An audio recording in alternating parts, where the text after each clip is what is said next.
complete. Very exciting stuff coming out with that surprise Tusk. I'm very excited about the Leshrac, the French national Dota hero. Leshrac. Anyway, we'll go ahead and go on to our casters. That's right. Once again, it's Odie, Pixel, and Tsunami. You're in for a treat. EG, OG, bring the memes once again. Let's take it to the cast.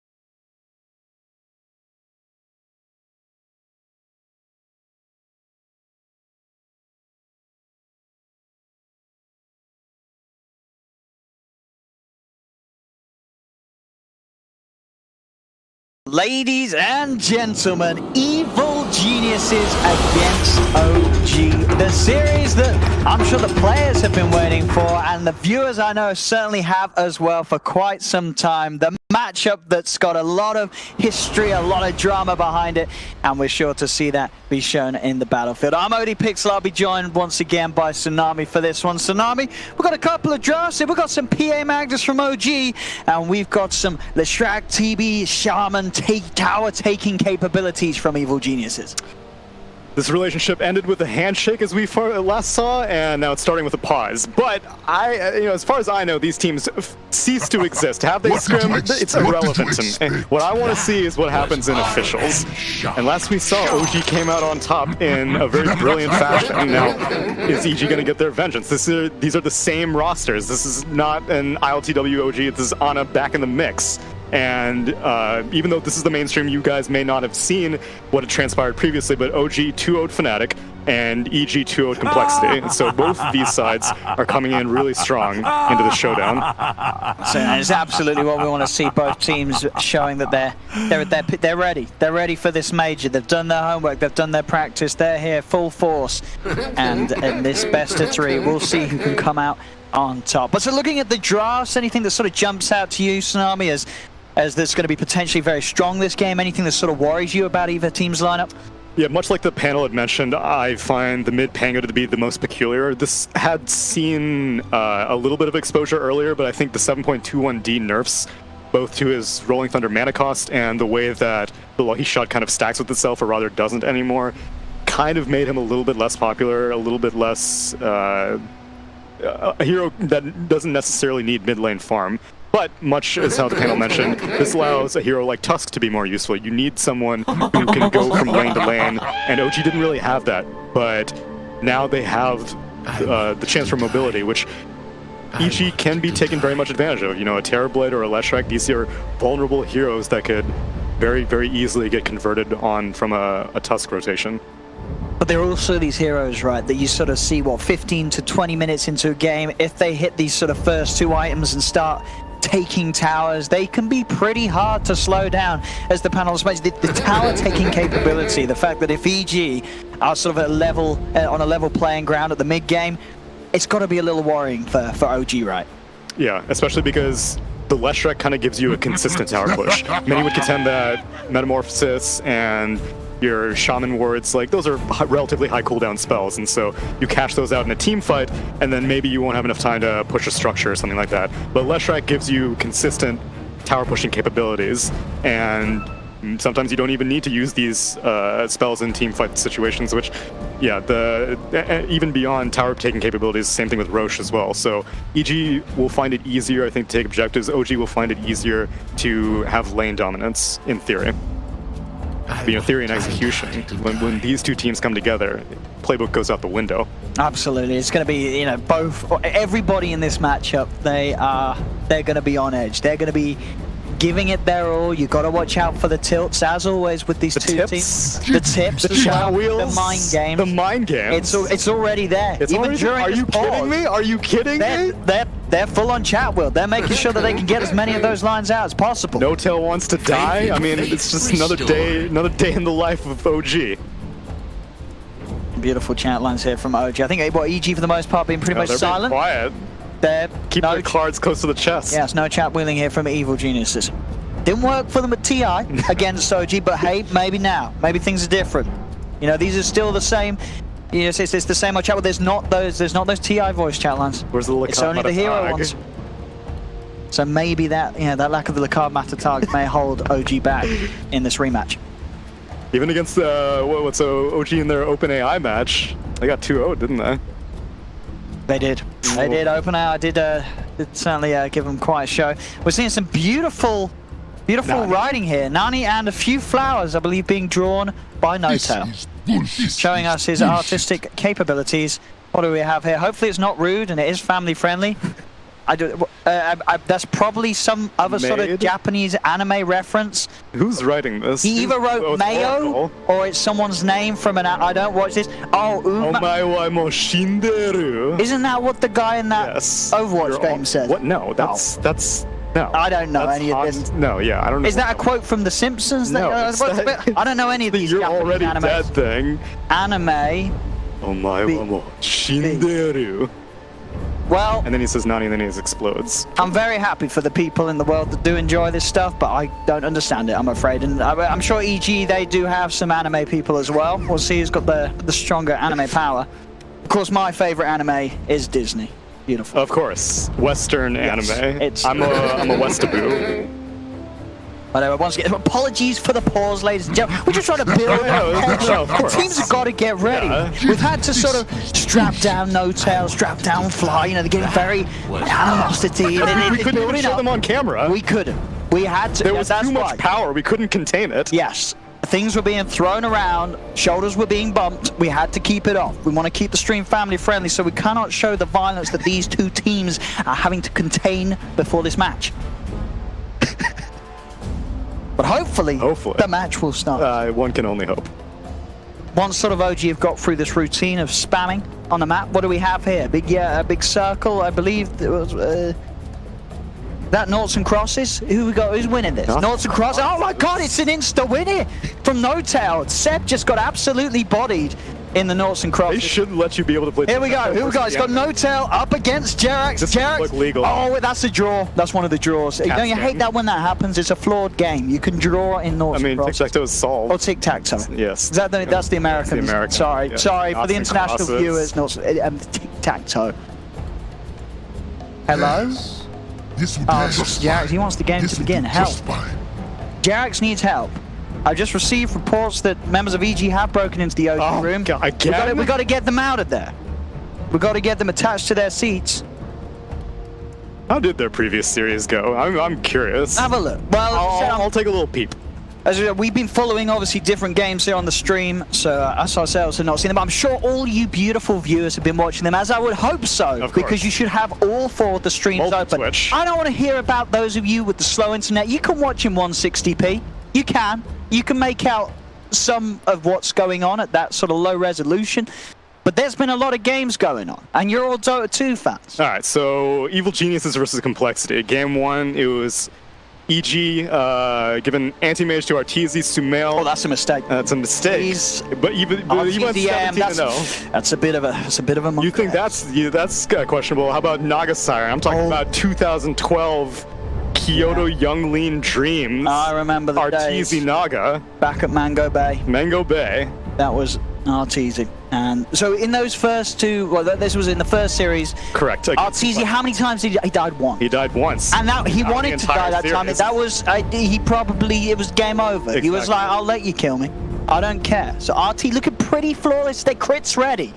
He's very ready. The question is, are OG ready? Okay, G. Let's see. No response from OG. That's someone's on the toilet? That's unacceptable. Get the rule book out. What's someone on the toilet for? DGOG were hyping it all up, and one of them's just gone for a wee. this is an incredibly hyped series. Sorry, I got to Clearly. I mean, I guess bodily functions, they do take priority. He wet his pants out of Someone's fear. yeah, someone's scared. Who's gone to the toilet? Just quietly Can we out quaking. them? We need to find out who it was. Wait, we know who it was. It wasn't No. We can work this out. Oh, We okay. detect. Let's No-Tail was deductive playing. reasoning. No-Tail was playing tic-tac-toe. Jarex was playing tic-tac-toe. Correct. Seb was playing tic-tac-toe. Correct. So now it's down to Anna or Thompson. Oh, Thompson. It's one of the two of them. Maybe this is how they get their power. Don't overuse. Oh, okay. Because I believe this is JJ probably. So shout out to JJ observing and writing memes on the map at the same time. Shout out to Layerth. Could we get some stats going? What are some stats that have you curious? Oh, They're back. again. They're ready, ladies and gentlemen. Get those excited faces out in the chat. We're here and ready to start. EG versus OG. That indeed, that's a platinum Terrorblade that RTZ is sporting. And as we've seen so far on a day that RTZ's been playing pretty darn well, you got to be scared of his Terrorblade. Yeah, this is. I'm not entirely sure what Bulba has cooked up for this major. I know historically, at least in the most recent major, a lot of people were criticizing him not letting Sumail really play Dota, just handing him Viper every single time. But it hasn't been the case so far. In the first series against Complexity, he played Shadow Fiend both games against Complexity, and now he's on Leshrac. So this is a new Sumail that we have not been able to see in a while on in a major environment. See what he can do. Sumail. OG already smoking up. They're ready to start this series with a bang, with a gang, with a kill. They're on the hustle. The three, Jarex, No-Tail, and Anna. Question is, do they find anyone? If they make the entrance from this angle, they may just be able to get on the high ground where EG won't expect them. Yeah, they're waiting. But They're on down here. EG do have the three of them together. Unless of some choice ice shards. Or if they get Fly. they're on the Fly, he's the meme target, and they know it. They're going to lead him with the Q. Jarex and Anna ready to chase him down. The tip's already coming out. Seb throws the tip out to Fly. Fly's in trouble. He's gone. Anna just You yeeted leave the out. team, you pay with your Are you life. kidding me? It's already begun. Fly, he was dead to them long ago, and now he's dead again. All right, all things considered, though, EG did end up getting 3 of the bounty runes. Oh. So, Fly, meanwhile, but he's the like, emotional damage you have to think about, right? Yeah. That can't be quantified. I can't get any layers maybe that's on the that. problem. OG, they've got to control the emotions. Perhaps. They've got to control the emotions. Don't go all in on Fly, you lose out on the bounty rune. They lost against a bunch of robots. Maybe they should learn from the robots, right? OpenAI can teach us. Remove the emotions. They're trying for a bit of a damage, a bit of a punch onto RTZ. Jarex in with the tag team, but he's got no one to tag team with. It's a solo tag team, the saddest sort of tag teams. Yeah, so we got a tri-lane versus a tri-lane. Crit on the Shadow Shaman. Gonna be joining his Terrorblade and the Silencer in the top lane. Meanwhile, it's Tusk and Oracle with the farming Ana. So defensive versus offensive tri-lanes. Which it's gonna take a few levels before anything really starts popping off here. There's No-Tail. Crit. Oh, He's the going to right have damage. that. Woo! The shoulder bumps are real. Crit. He's able to get a kill back in return, 1-1 between EG and OG. He's going to look towards Jarex as well. Jarex will try for the TP out. He'll be able to do so successfully. There's no TP cancel on Crit. Taking that level 1 zap for the kill.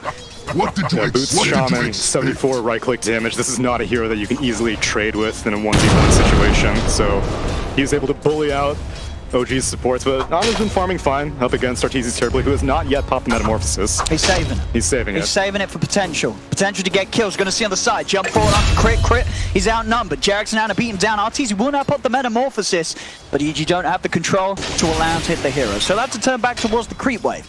But this tri versus tri lane up in the top lane is certainly giving us what we expected. Kills happening on both halves. No-Tail. So still a little low. Fly is heading over, but No-Tail has got Jarex by his side, so Fly also has to be a bit careful. Does now have Crit leading in. Crit's still level 1 though, so there's no points in any sort of disable. No-Tail is able to walk away. How are we looking in the other lanes? Mid lane, Mr. Sumail, 15 for 4 against Thompson's 5. Yeah, this is not an easy lane for a Pango, nor, I mean, generally there are not many easy lanes for a mid Pango. It's very, very situational. And you see Sumail is abusing Thompson. This is a healthy CS advantage. Sumail's cruising at the moment. Thompson very low. He's getting a south ferried out to him. But this lane ain't going to get any more even as long as it's left as a 1v1 for quite some time. Sumail is going to keep a solid lead. Top lane, a bit of an attempt on to Fly. They'll jump forward, looking for the silencer. Jerax will fall low for the cause, and he'll actually end up dying. Fly, he will be able to walk away, benefiting actually from a little bit of heal after that purifying flame. So N0tail still showing a little bit of love lies there beneath the drama, as he will heal Fly up a little bit. Yeah, this is problematic for Topson though, because he needs help in this mid lane, but the tri lane has its hands full right now. Ultimately, I guess the idea is that Ana, with a Magnus accelerating his farm, is going to be able to come online soon enough that Topson can kind of take a backseat while Ana creates room for him, which OG have historically been very good at that. They're exceptionally strong team at baton passing farming roles, so oftentimes Ana will get a really good lane, but you know, he doesn't need to be the hard carry, which this game he kind of does need to be the hard carry, but PA with a Magnus can recover fairly quickly. If they're given the space, that is EG, and if they're going to let that happen to OG's. Nice curse on the three of them, meaning that OG's got to be careful how they fight. They are three heroes that do want to throw out a lot of spells. You have to be careful doing so when that curse is upon you. That duration, it will stack up on you. Yeah, Take a lot of damage. If you're cute, you can all group up next to N0tail, and in theory, he may be able to purge it off meanwhile mid lane. Topson. He actually gets the stun off. One more right click, and he's got the kill. He's got the Fairy Fire too. He's able to walk away. And hey, look at that. There's going to be a rune to fill back up his bottle. Sumail. 1999, of course, the year when he won his first Dota 2 LAN, I believe. I'm sure. As a fetus. I'm sure that's how the dates work out. But he's doing it. He's crushing it in this middle lane. That's probably where the least of the drama lies, but it doesn't look like it. Sumail is just bodying Topson. 27 for 8, 13 for 0. I mean, once upon a time, Sumail was the hottest mid around and the youngest one, and then Topson, you know, emerging from pub star status, Sumail was once that person. But yeah, he had a haste rune to start that gank off, was able to finish it off, pick up an arcane rune. Although the TP from N0tail, it didn't seem like EG were able to have too much advantage from that, but another movement. Well, he may have overstepped the mark here. He's got one more bottle charge. He's running away, but a snowball's inbound. Here it comes. Sumail, it does actually quite reach him. Zepto, shockwave. He'll finish off the job. Moves over from the bottom lane. Sumail will die. Did take him sort of three heroes hanging around. At the same time, EG's going to make for a play up top. They'll lead in onto Ana with the shackles. So with a quick purge, removing any sort of curse and such, allowing Ana to stay at a healthy amount of HP, will walk away. But that's a big kill on the top, bringing up some space for Topson to start catching back up. Yeah, it wasn't even that much skin off of Seb's back. He was going around picking up bounty runes, and he was like, well, you want to kill mid? I can do that. With 1 point in Shockwave, which he's been laying up against this Doom, maxing out in power as to be expected whenever you have a Phantom Assassin on your team, and they're going in top. Jumping onto Crit, caught out of position in the river. She will take down the Shaman. Overall, I mean, I feel like this sort of being the one man we haven't really talked about. We got a Doom on Doom. I mean, okay. S4. Yeah, we weren't mentioning him, and he makes sure that he certainly gets a bit of screen time now. Diving in under the tower, S4 on his Doom. You can't leave him unnoticed. He's farming like a treat down here. 29 for 5, so is Seb. But Seb is dead, and S4 is not. Yeah, our Doom was spent, and it seems like the Magnus is primarily interested in helping out the farm acceleration, even though he is level 6, doesn't feel interested in scaling out RP, so I don't really blame him for dying. Meanwhile, Fly is going to go down. Yeah, Topson's starting to get a bit mobile around the map. Moves up towards the top lane. He has got that 6, didn't need to use Rolling Thunder for that move, but this is the point where the power of the mid-pango comes in. You hit that 6 at a good timing. You can do so much on this hero with just the skills. It's a lot of damage, a lot of control. You have to be ready if you're EG for these movements from the Pango. Down bottom, EG, they're going to make movements themselves. Moving on to Seb. Sumail's there with a follow-up done, and Seb, he's dead once again. As quick as he comes back to the lane, he's going to be sent back to base by EG. Unfortunately, Sumail only has 1 point in Edict right now, so I don't really know if they'll be able to convert this into a push, and it wasn't really timed with a Siege creep. Crit is only level 3 on the Shaman, meanwhile mid lane, Fly is keeping the lane warm for Sumail, who has picked up an Invis rune, and they may be able to do something if Topson goes a little bit too aggressive on Fly. He's got the backup of the Oracle behind him, but even so, if they're quick with the plays, EG, they could get that kill. It's Topson. He's heading forward. He's going to go for the swashbuckle, but the curse kicks in. He does have Mdl there, but there's of course nothing that a level 3 Oracle can do to save him from the damage output of these two heroes. Another kill for Sumail onto Thompson. And all things considered, these int losses against a silencer will start adding up. He's only been around for 2 kills, but the 7.21D nerfs to Pango bumped up the mana cost on his Rolling Thunder, and so whenever you get that 2-second shield crashing ball, you will run out of mana as a Pango. So it's minimal mana right now, but it'll start adding up. Tier 1 tower taken 8 minutes in on the bottom lane. EG amping up the pressure that we expected from these heroes, but maybe not so in that fashion. Just S4 having that dominant lane down bottom. Sure, Seb was farming, but the fact that they killed off the Magnus twice, the edge is there for EG on that half of the map. S4's taken over. And once he starts to move around, make moves with the rest of the team, he's going to be a hard force to reckon with, this big old Doom.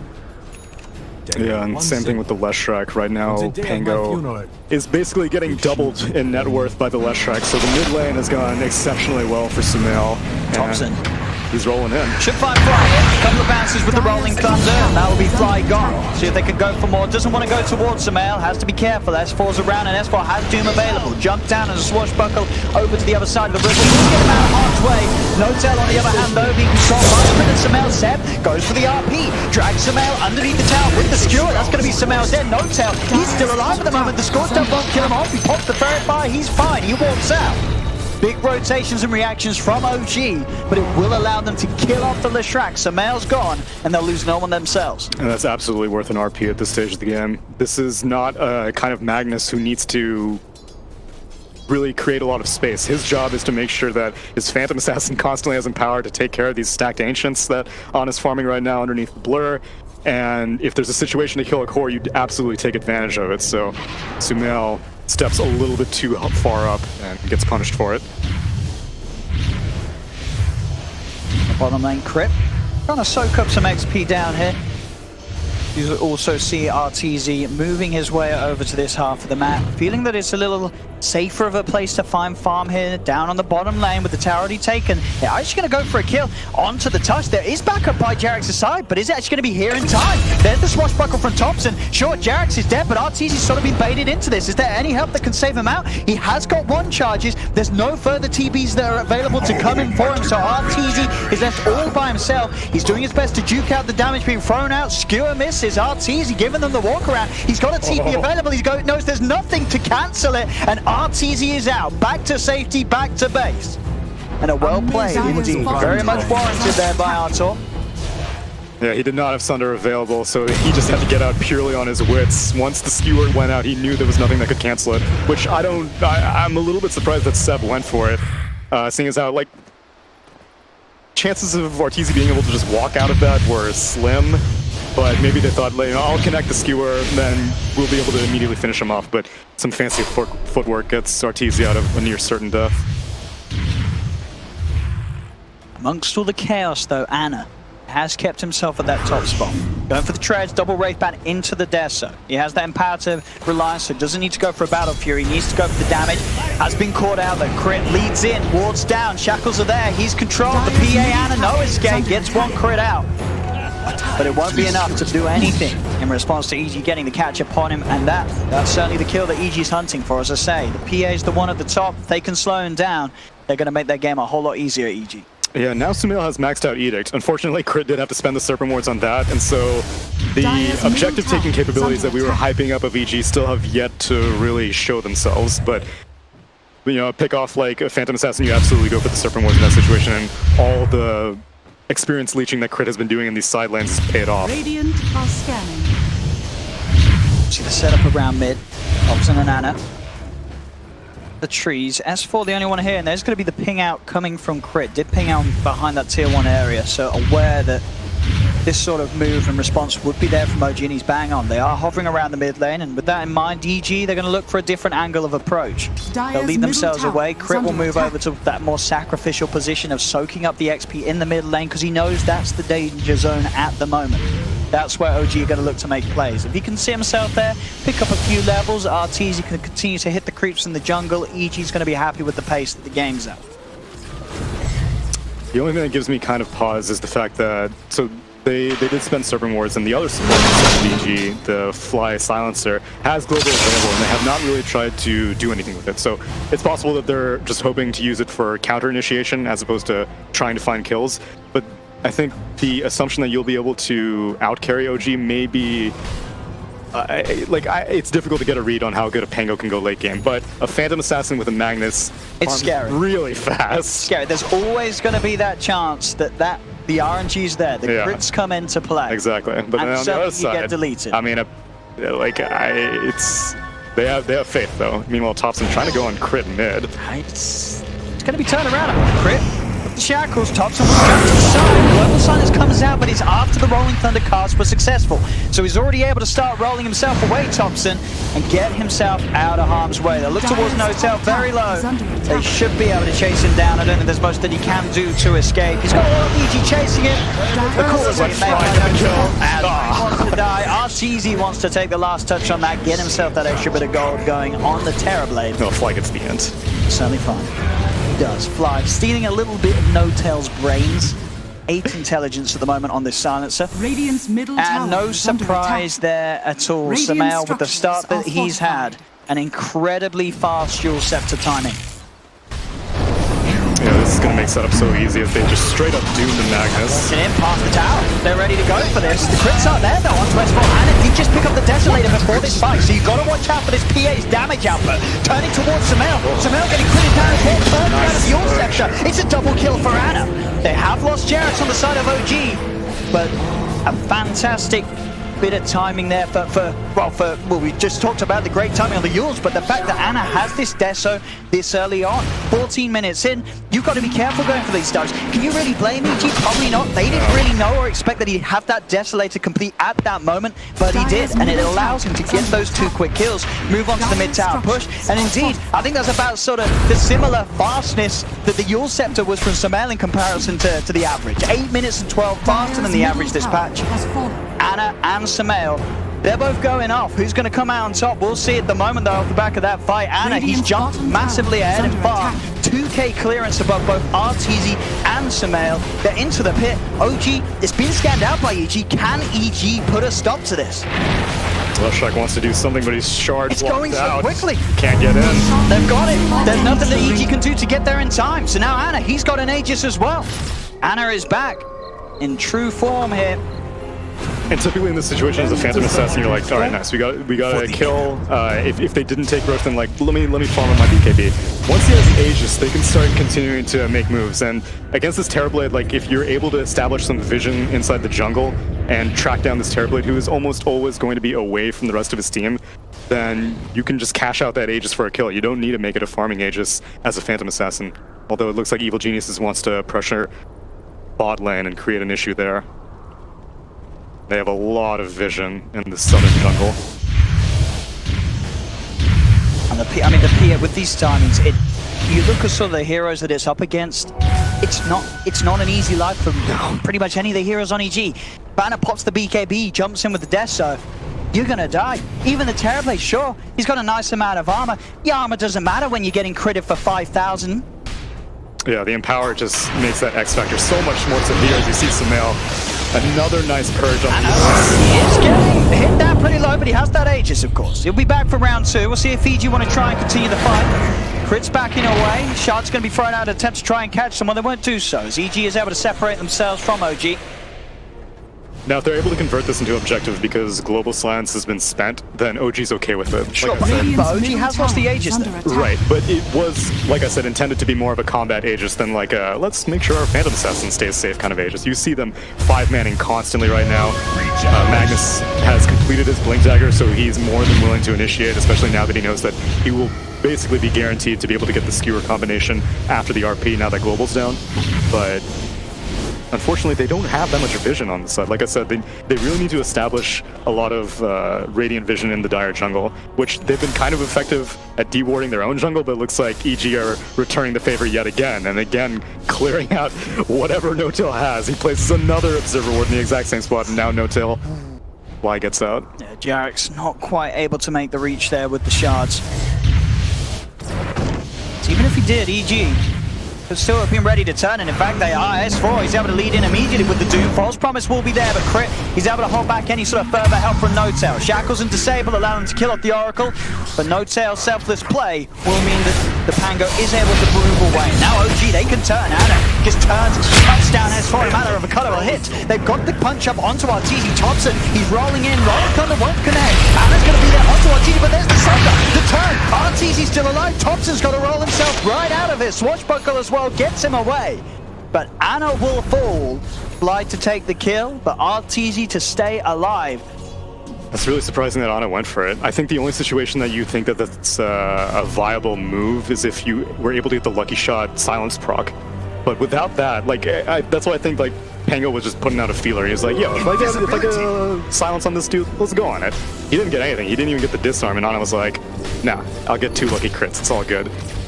At this stage, it's a level 13 Terrorblade. He's definitely going to have Sunder at this stage, and Arteezy gets one of the easiest kills of his life. I think you pretty much sort of had the full wand as well. So yeah. you have to certainly be careful when making those sort of jumps unless you feel very, very lucky. I mean, maybe the lucky shot and with the right. It's possible that maybe like Seb was like, okay, I'll be able to get a blink RP, and maybe it got canceled somehow.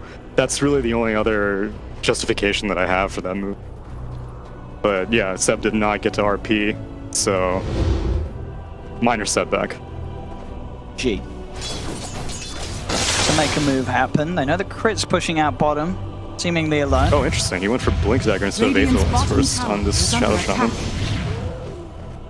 It's possible that, you know, he just had a lot of gold and he was like, this is a better way. Oh, No-Tail's got another crit set with the wards being dropped as such. Can Crit blink out fast enough? Yeah, he still doesn't quite vision. Now he does. Crit instantly reacts. The blink, the TP, that's smooth. Very smooth. He's gone. That's... Oh, we're gonna argue about percentages again. How much percent does Tier 1 tower go down? 706 out of 1900. But that's out of 1900. That's a hard math.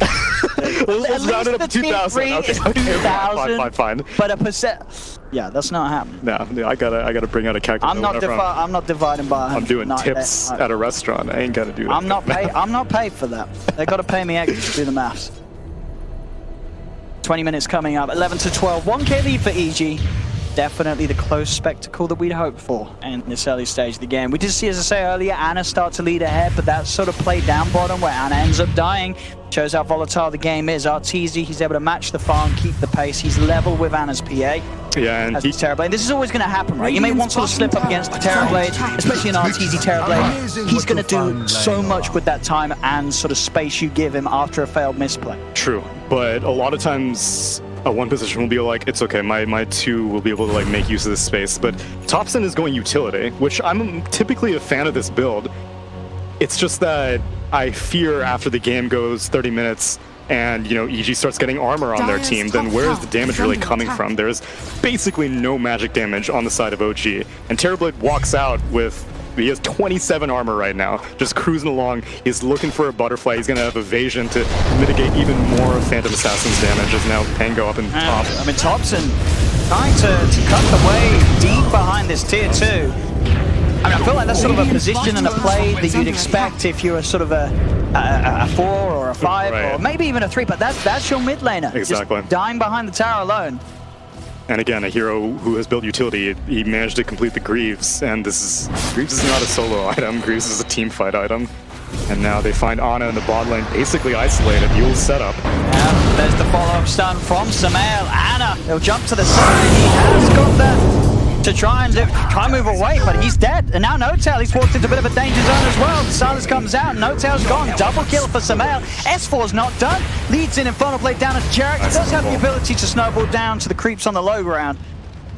And that should be enough to get him away. S4 doesn't want to jump in any further. They'll let that one slide, but still EG quick to pounce onto the 2 of them. And interesting decisions as well. We see well, obviously Arteezy going for the SMY on the Terrorblade, which but that, you know, that's fair enough. We're seeing that, but the fact that Ana, he was queuing up the BKB, but decided to finish off the SMY before getting the BKB. And in the game against heroes like the Leshrac, like the Silencer, sure you have got the backup of the Oracle, but still you get caught out by that Yule's into splitter combination. You're probably going to die if the Terrorblade's around. Yeah, No-Tail basically needs to stay handcuffed to Ana at this stage, because Fortune's End being able to get rid of these Yule Scepter setups and obviously the False Promise, assuming he's able to outplay the Silence. So in the previous series, we saw an Oracle outplay Silencer by pre-channeling the Fortune's End on himself whenever his team initiates, and then obviously Silencer immediately pops the Global, which cuts off the channel, purges off your Silence on the Oracle, and then you can start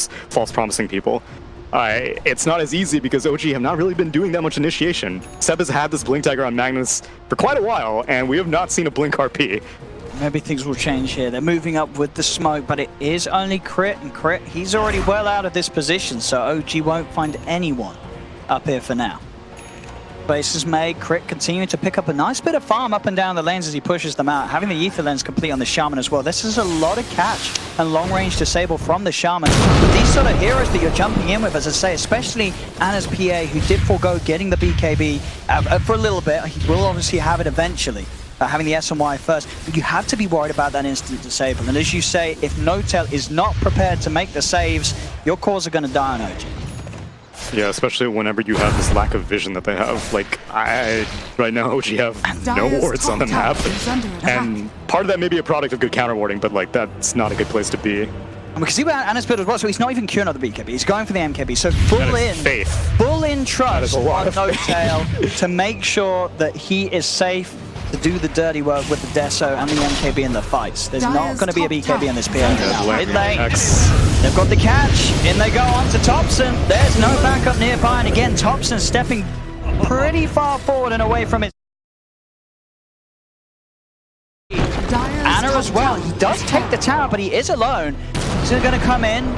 Anna, let's go for the TP. Can Sumail find him with the Eels? Does not find him in time. Anna will escape. Gets away with taking the tier 2 tower. He's sort of risky on the edge plays, but these are the plays that we've seen Anna pull off many times before, and he gets away with a lot of them. He knows when to make those moves. On an individual basis, all these OG players seem to know when to make the moves, but as a team, they just don't seem very connected right now. Like, Thompson's in the mid. Silence is going to come out, making sure that there's no help for Seb. Seb is gone. As you say, it's 24 minutes in, and it really is a game where he's not been able to do anything with the blink. N0tail will be found as well. Sumail getting the vision. Your Scepter up. No TP for you. EG starting to turn up the pressure, turn up the action, getting these kills after kills, moving into objectives. Mid lane, in they go. S4 leading forward. Jerix has got a snowball. Thompson rolling thunders into a wall. Will not be able to get the roll around background. Quite a good one as well. Chris and S4 very low at the moment. A duo may be let down onto Anna, but they've lost 2 heroes on EG. EG will have to be careful. They've still got 2 dead on OG. RTC's got a little bit of time left with the Metamorphosis. But OG, they will push them back. Not before the tier 3 tower goes though. So EG, even though they lose 2, they open up those shrines for taking, and they keep that lead. Yeah, I guess maybe EG weren't 100% sure what the buyback situation was. If Magnus could buy back, then that would have been catastrophic for them. So they pushed the limit just barely enough, able to claim that tier 3. But signs of life coming from OG if they're able to defend like that. And finally, Pango Thompson is able to hang out and do something with his team, get a Rolling Thunder in a team fight situation. And that's, I think that's what OG need to stick to. They just need to stick to 5-manning. Because they keep trying to rotate, look for picks, but if you don't have any vision, you're just running around headless. You're better off forcing the team to come to you. Which is hard whenever EG are as good at pushing as they are with the Shadow Shaman and Serpent Wards, Leshrac's Edict, and terribly Metamorphosis. It's hard to dictate where the enemy team will be forced to go, as you see like right now RT's just casually push to the high ground, and no one from OG are defending that, but Anna's going to take down Fly. We'll find Fly pushing out lane alone. Dire's middle tower has fallen. You know, the fact that RTZ with this incredibly quick butterfly timing, as we saw just being shown on the screen. Also worth noting, it's looking to be another flawless game so far from RTZ. He has not died at all on the Terrorblade. OG going for the Roche. They got away with this last time. Once again, EG will scan it. But in terms of getting there quick enough, they're giving it up. It's not going to be possible. Yeah, OG find the Roshan with no contest. I mean, basically the entire time this Terrorblade illusion was killing bot tier 3. And he gets it. And he gets it with a siege creep. So at that point, you're like, no one has defended this yet. And then you're like, Roche is probably going to go down. There's no point trying to challenge it at this point. So. And let's be honest, last time OG with the Aegis, they didn't get a whole lot done. Right. We'll see if having a cheese on top of it makes any difference. Yeah, they'll hand that to Thompson. He'll be able to stick around longer with that Greaves aura.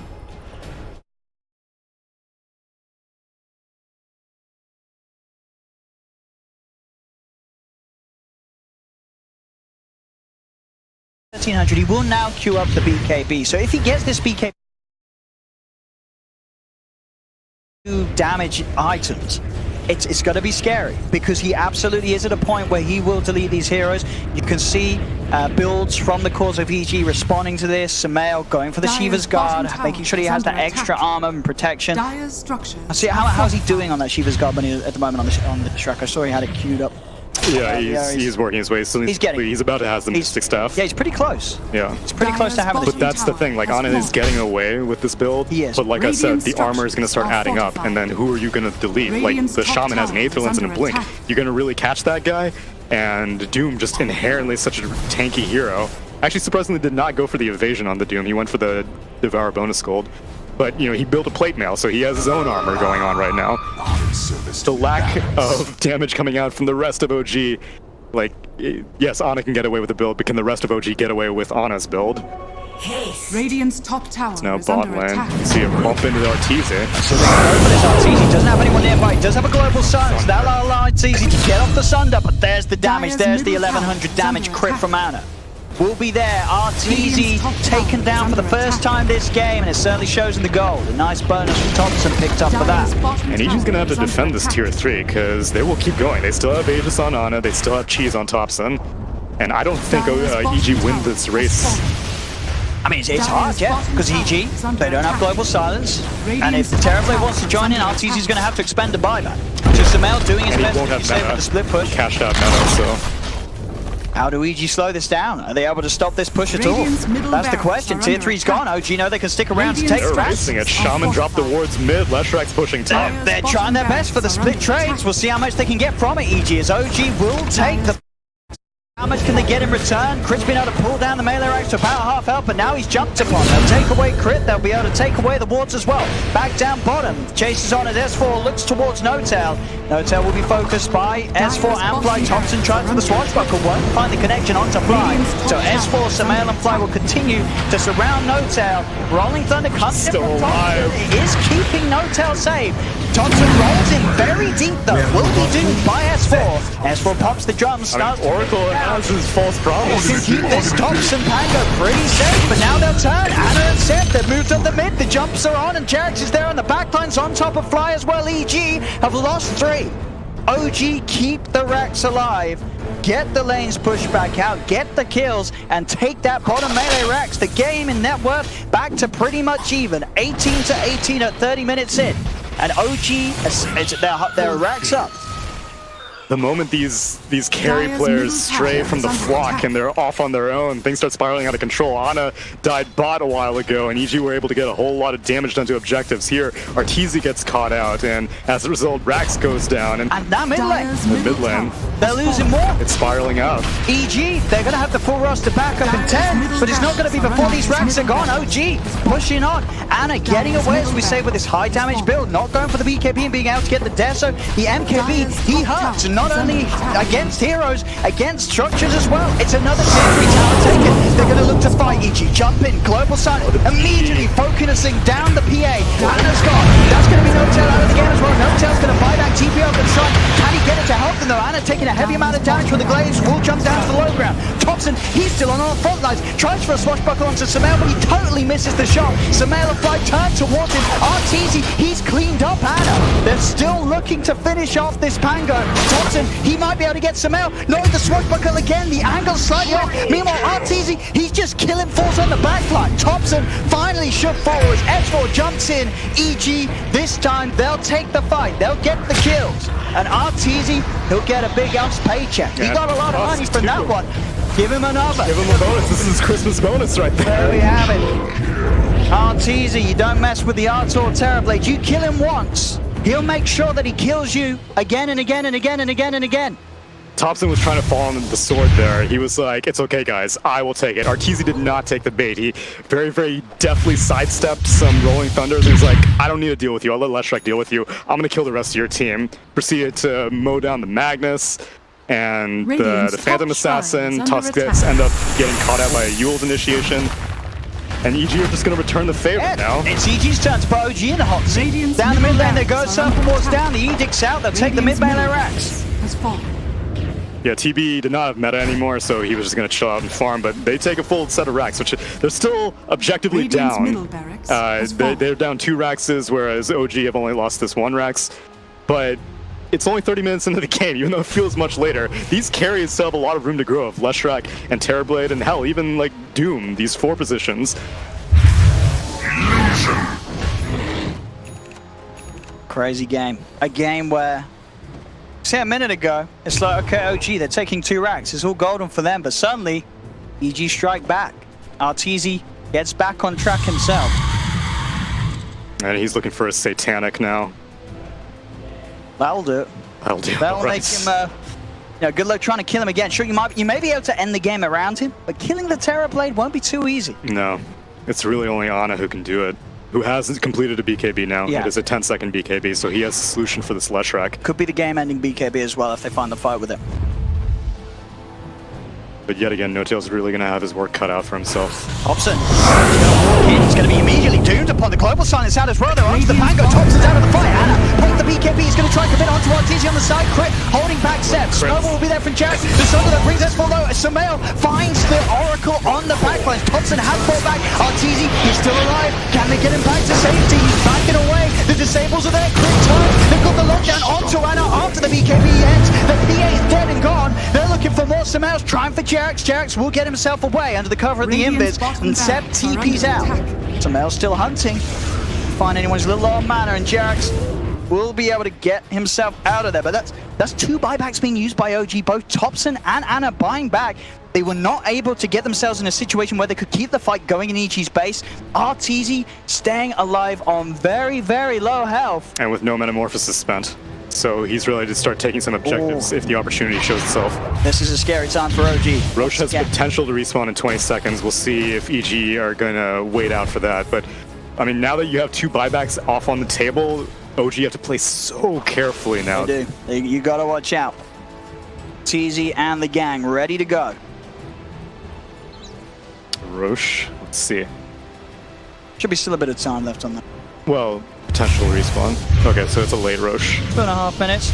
Still, though, crucial to remember that 2.5 minutes. That's still going to be what, when there's at least a couple of minutes left on the buybacks of OG. Exactly. If you get that Roche as EG and you're able to push him with Aegis Cheese Refresher Shard, you probably want. You give the Refresher Shard to the TB or the Shaman. It's a hard bet. Yeah, Double wards is nice, but also having the fact of that extra duration of the medic. Since I think it'll be a game-ending Refresher Shard, I think they would just give it to the Shadow Shaman. And Shard's S4 getting chased down. They found him.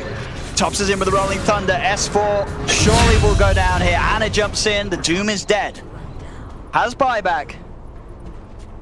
But these kills as well around this time, around this 2 minutes where Roshan could be. EG has no idea what Roche status is. This Roshan, it's the hot one. The last 2, it didn't seem to do anything crazy. Well, I guess no, the second one did allow them to clean up those 2 racks, which was pretty big.